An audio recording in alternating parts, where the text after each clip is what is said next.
Il est 20h sur les antennes de Spectrum Télévision. Mesdames, bonsoir. Monsieur, bonsoir et merci d'être avec nous. C'est le journal. D'abord les titres. Fusion JICAM-ECAM, 241 voix contre 86. L'Assemblée générale tenue ce jour a donné son verdict et elle est en majorité pour la fusion. Vous entendrez dans ce journal les réactions des membres du JICAM, dont le président Célestin Tawamba. Et puis dans ce journal, on parlera également de l'installation du professeur Raoul Domingo Aïssi. Il est le nouveau directeur de l'École nationale supérieure polytechnique de Yaoundé. Il est installé ce 11 juillet 2023 par le recteur de l'université de Yaoundé 1, le professeur Maurice Aurélien Sosso. Le 20h revient sur cette cérémonie et l'émission à lui assignée. Mesdames, bonsoir. Monsieur, bonsoir et merci d'être avec nous. Votre 20h s'ouvre tout de suite en langue anglaise avec vous, Christelle Asek. Bonsoir. Good evening, Leila. Good evening, televiewers. You're watching the 8 p.m. Balungwa Primetime Newscast on Spectrum Television. As heard in our headlines, following the results of the just-ended electoral process of the Cameroon Interpatronal Group JICAM, 241 persons have voted in favor of the fusion between JICAM and ECAM, and this has taken place in the presence of the board of directors and the vice president of the group. Josephine Binzi and Julie Paul give us more details. An overwhelming 73.7% of 241 votes for yes, voting JICAM's fusion with ECAM in an electoral process in the last ended General Assembly. We are very happy. But at this stage, we get a lot of responsibility to go forward, to build the strong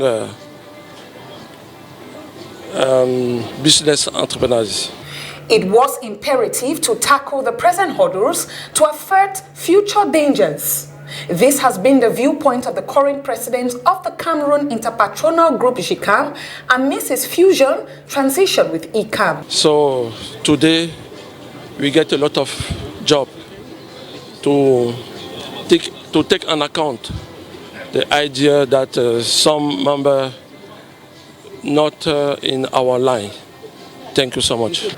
The current president of the Interpatronal Group rose as president in 2017, where he served 2 terms, with the last to finish in December 2023. There can only be light at the end of the tunnel owing to this new chapter of both companies, JICAM and ECAM. Fusion JICAM-ECAM, 241 oui contre 86 non. L'Assemblée générale extraordinaire ce jour a donc donné son verdict et elle est en majorité pour la fusion. Toutefois, le président du groupement interpatronal du Cameroun entend continuer à expliquer cette démarche à ceux qui ont voté contre. À terme, il espère faire parler tous les membres du groupement interpatronal d'une seule et même voix pour le bien de l'entreprise. Je vous propose d'écouter Célestin Tawamba au micro de Spectrum Télévision. Pour faire de cette nouvelle organisation patronale l'outil de la force de proposition, pas une force d'opposition, mais une force de proposition pour adresser les problématiques de l'entreprise, surtout de la PME, ceux-là qui travaillent tous les jours et pour lesquels ils sont devenus des banquiers des grandes entreprises, ceux-là qui travaillent et pour lesquels souvent l'administration ne comprend pas toujours leurs problèmes et souvent mettent en œuvre des textes par embuscade. Nous devons, aux côtés des pouvoirs publics, mener cette bataille pour élargir l'assiette fiscale, pour faire en sorte que les entreprises puissent être plus fortes et que notre économie, elle aussi, devienne plus forte. Je respecte véritablement la position de ceux qui étaient contre. Nous ne sommes pas dans une démarche autoritaire, nous ne sommes pas dans une démarche d'unanimité. Il est important que ceux qui n'ont pas toujours compris, nous devons toujours expliquer pourquoi nous l'avons fait. Nous pensons qu'on n'a pas fini cette explication. Nous devons poursuivre l'explication. From Douala, we take you over to Yaoundé, where a delegation of German authorities have met with the Minister of Planning, Economy and Regional Development, Alamin Ousmane May, to discuss issues of development. This as far as the cooperation between Cameroon and Germany is concerned. More details from this excerpt. A Transhumance conference happening right close to this ministry here in the Hilton Hotel, organized and hosted by the government of the Republic of Cameroon. Minister Alamin Ousmane May invited me when we met in May in Berlin. At that time, we had governmental negotiations. We agreed on a set of areas where we want to continue, but also enhance our collaboration. And we continued with our discussions right here at the office of the minister. This is based on a truly long-standing collaboration between our two countries, and if I may say so, also on a very solid friendship amongst us.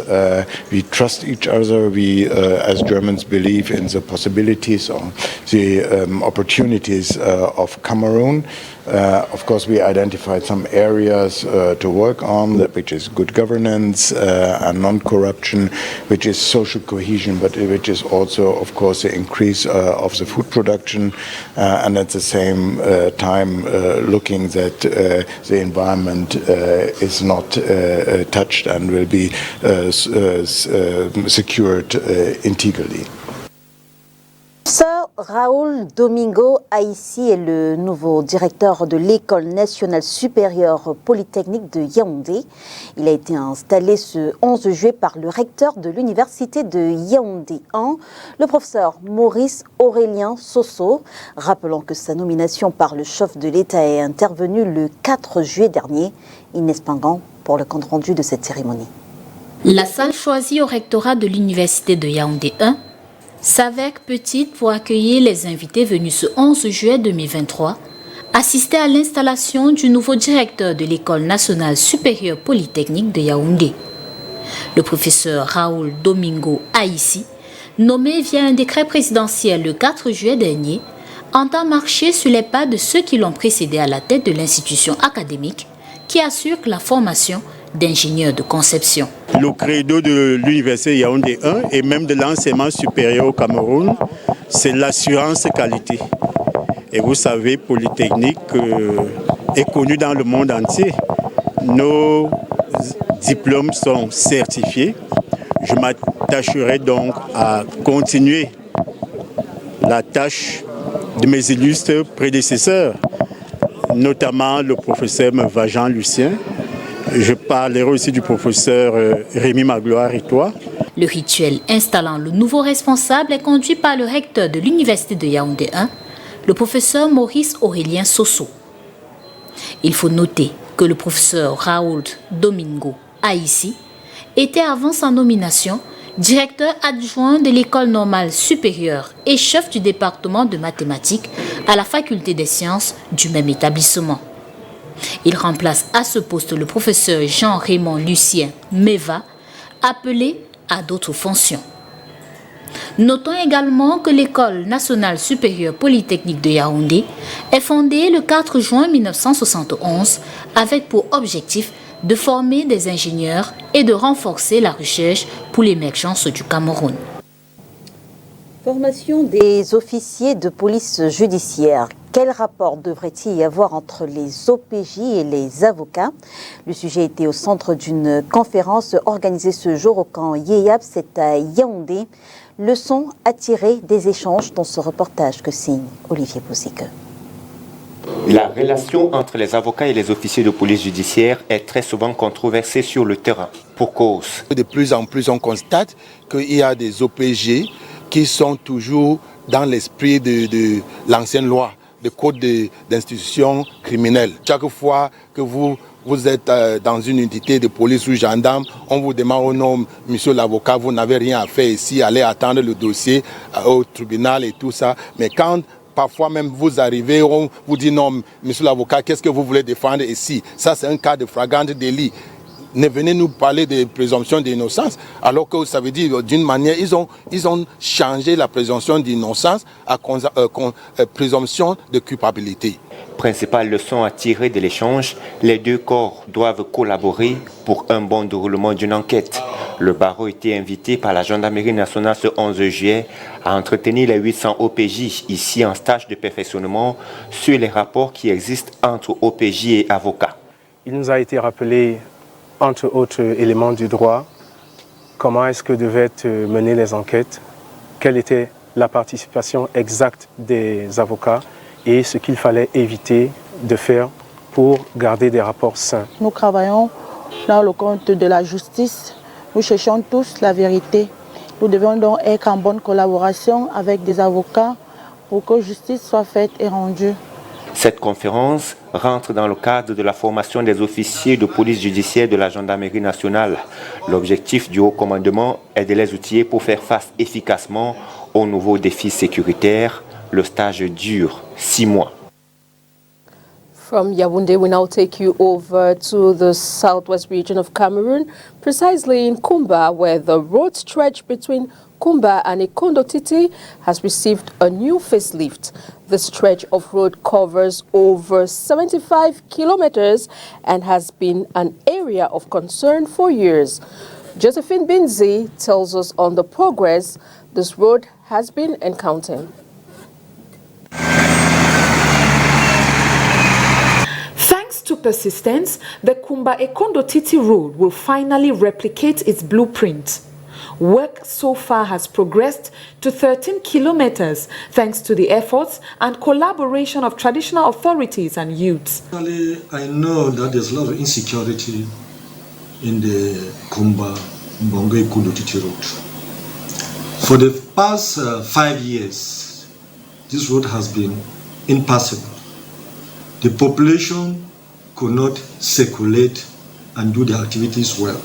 More to this is the fact that the Minister of Public Works will in the nearest future make provision for equipment to perfect work. And with the present equipment that we have now, they are old equipments, who we cannot have 100% assurance, but we are doing our best. Following the instruction of the Honorable Minister of Public Works, Ndanu Jumisi, that we had a meeting on the 19th of April, he made the following. This has greatly been welcomed by locals. Working for a long time on bad roads, so I'm very happy for the activities going on. As a child of this village, I'm grateful, and including our parents around, they are grateful. Like even the business people too, that they have been doing buy and sell. The road is really good now, and it's making business to move easily. Because the transport fare has now been down to earth. That even if you go to Kumba, you buy.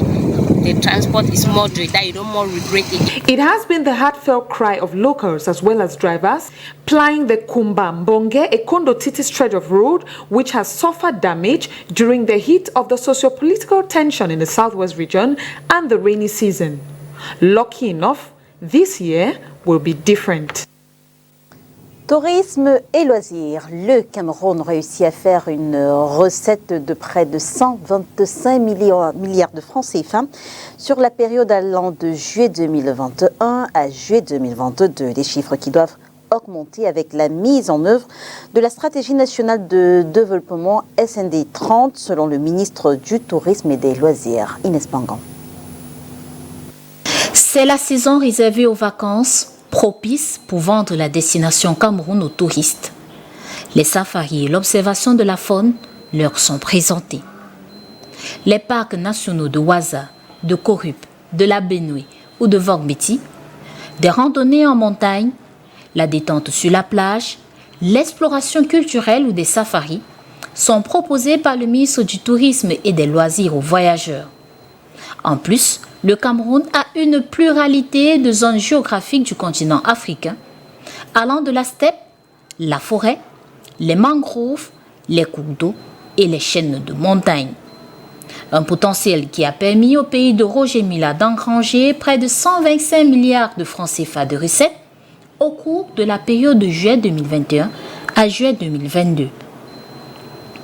Dans une interview accordée au quotidien Cameroun Tribune, Bello Bouba Maïgari, le ministre du Tourisme et des Loisirs, affirme avoir bon espoir que ces chiffres augmentent avec la mise en œuvre de la stratégie nationale de développement, la SND 30.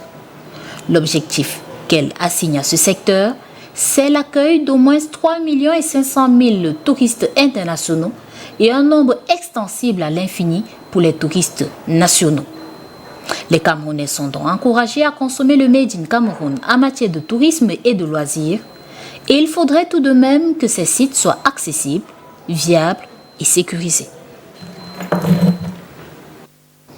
Et avant de parler tourisme, ils ont besoin d'avoir accès à de l'eau potable. Les habitants de Dibombari procèdent depuis peu à l'aménagement et à l'installation d'une pompe pour alimenter le château d'eau afin d'obtenir le précieux liquide dans les ménages. Il est justement question de pallier à ce manque.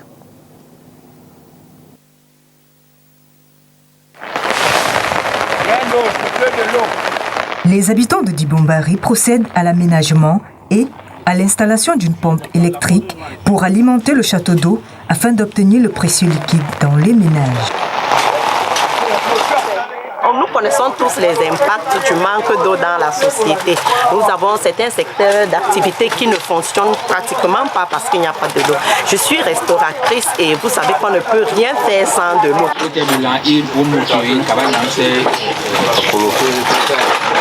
L'événement s'est déroulé le samedi 8 juillet. Il est question de pallier le manque d'eau potable dans cette localité de plus de 10 000 âmes. Et depuis un moment, nous avons un gros souci en eau. Et donc, les jeunes ont eu la sagesse, l'intelligence de nous appeler pour que nous puissions conjuguer nos efforts pour réhabiliter ce château qui nous donne de l'eau.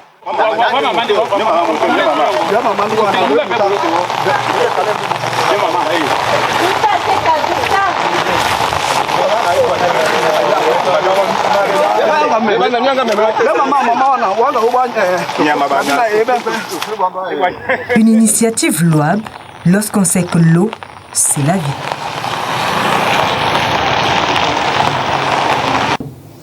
Et avec VOA, on fait à présent le round-up de l'actualité africaine.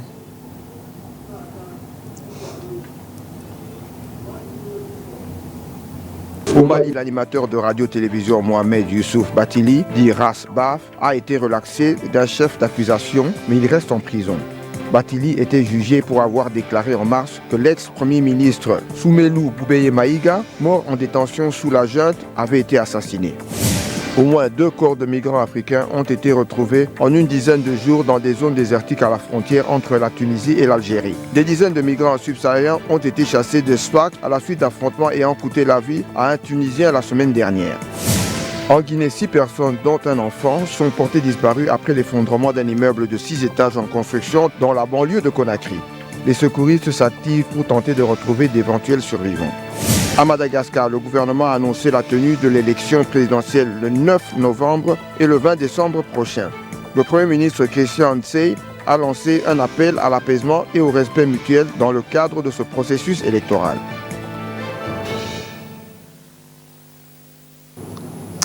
Créée en 2018, la toute jeune fédération camerounaise de Jiu-Jitsu et discipline affinitaire est l'une des plus actives en ce qui concerne l'organisation des tournois, mais aussi d'exhibitions, de promotion de la discipline et même des compétitions sur le plan national. La 5e édition de la Coupe du Cameroun de Jiu-Jitsu, qui s'est déroulée le samedi 8 juillet à Yaoundé, a été l'occasion de découvrir de nouvelles académies haut en langue, mais aussi de confirmer, si besoin il en était encore, la domination de certains cadors en la matière. Henri Gouy.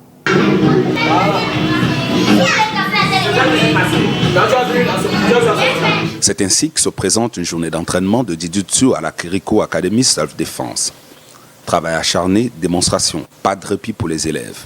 La 5e édition de la Coupe du Cameroun, à peine refermée, place à la préparation tant physique que psychologique en vue d'une nouvelle compétition. Samedi 8 juillet 2023 est jour de gloire pour cette jeune académie de Jiu-Jitsu. Pour sa deuxième participation avec les catégories poussins, minimes et cadets, elle remporte le trophée chez les dames après avoir glané 14 médailles dont 4 en or. Bilan positif comme l'expliquent les encadreurs de cette académie. En 2023 avec les catégories minimes cadets, c'est la toute première compétition nationale que nous avons le trophée champion du Cameroun. Et c'est une joie que je partage non seulement avec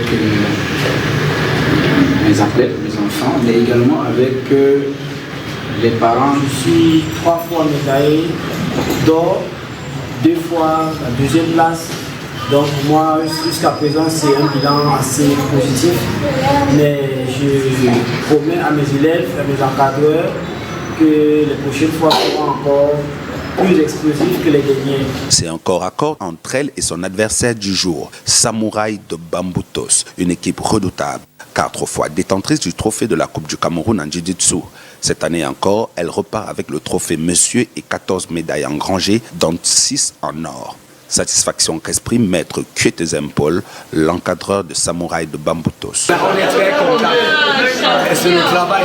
C'est le travail parce que les enfants qui sont engagés à beaucoup dans les compétitions, je les encourage. Pas dormir. 3 épreuves ont permis au Jiu-Jitsuka de se révéler lors de cette Coupe du Cameroun. Le Fighting System, le Jiu System et le Newadza. Le Fighting System, qui correspond aux 3 techniques de base de Jiu-Jitsu, à savoir la technique de frappe, la technique de projection et contrôle debout et la technique de contrôle au sol, est réservé aux catégories cadets, juniors et seniors. Il a été remporté par Kamgang chez les juniors et seniors monsieur. Chez les cadets dames, la jeune Canon décroche la médaille d'or dans cette épreuve. Le Jiu System est une épreuve de démonstration de self-défense qui se prépare et se déroule en paire. Chez les minimes, l'or revient à la paire Djoukwe Franck et Nzenang Fred de Samouraï de Bambutos qui remet ça chez les cadettes grâce cette fois-ci aux jeunes dames Kanong et Wang. Salle comble, regard admiratif, le public composé des parents, des professionnels d'arts martiaux et des officiels du ministère des Sports attend avec impatience l'ultime épreuve de Newadza. Première participation et déjà une médaille d'or à son palmarès chez les poussins dames pour la petite Anne-Sophie Abada qui exprime sa joie. Chez les poussins monsieur, le petit prince Mbemang Congo de la Master Academy monte sur la plus haute des marches. Le Jiu-Jitsu est considéré par certains comme la mère des sports de combat. La plupart des Jiu-Jitsuka au Cameroun pratiquent également le judo, le karaté, le sambo ou le kampoko. C'est le cas de Pauline Laine, grande passionnée des arts martiaux, déterminée plus que jamais à conserver son titre quelques années encore. Ma détermination juste, c'est de continuer à garder mon titre peut-être pendant 5 ans encore. Un autre combattant multidisciplinaire remet son titre de champion du Cameroun de Jiu-Jitsu minime en jeu lors de cette 5e édition de la Coupe du Cameroun. Le jeune Ngei Tabisha Vitroy, à peine âgé de 9 ans, fait montre d'une palette technique et d'une détermination qui ne laisse que très peu de chance à ses adversaires. Pour terminer le combat, il faut être concentré du début jusqu'à la fin. J'ai appliqué à Jiu-Jitsu. Et donc pour ça que j'ai eu cette médaille d'or. Le Jiu-Jitsu est avant tout un sport et quel que soit l'âge et l'issue du combat, il faut pratiquer le fair play. C'est dans cet esprit que des récompenses spéciales ont été remises à 5 élèves de la Kiriko Academy Self-Défense qui se sont distingués. 20h, mesdames et messieurs, merci de nous avoir suivis. On se retrouve dès demain 20h sur les antennes de Spectrum Télévision, si, bien sûr, Dieu le veut. Bonsoir. Bonsoir à vous, Christelle Asek. Good night, Leila. Good night, televiewers. Thanks for watching. See you tomorrow, God willing, for another edition of the Bilingual Newscast on Spectrum Television. Bye-bye.